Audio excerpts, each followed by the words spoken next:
Welkom by ons gids oor deur middel van betaalstaatprogrammatuur om toegang tot die OIT-verslag te verkry.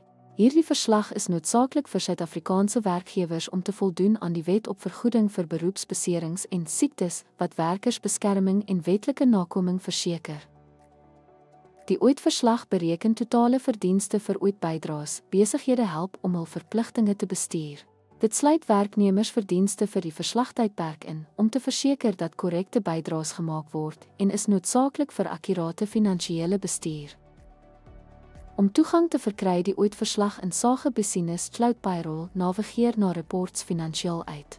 Kies die relevante betaalstaatperiode, filter werknemers indien nodig of genereer die verslag vir die hele werksmag om omvattende dekking te verseker. Die OIT-verslag verskaf belangrike inligting soos totale werknemerverdienste onderhewig aan bydraes en 'n uiteensetting per werknemer. Hierdie data is noodsaaklik vir die indiening van die OIT-opgawe aan die vergoedingskommissaris om nakoming te verseker en boetes te vermy. Gereelde hersiening van die OIT-verslag verseker dat alle verdienste akkuraat weerspieël word. Gebruik dit om u jaarlikse OIT-opgawe in te vul, wat voldoening vereenvoudig en u besigheid teen boetes beskerm. Dankie dat u van hierdie belangrike proses geleer het.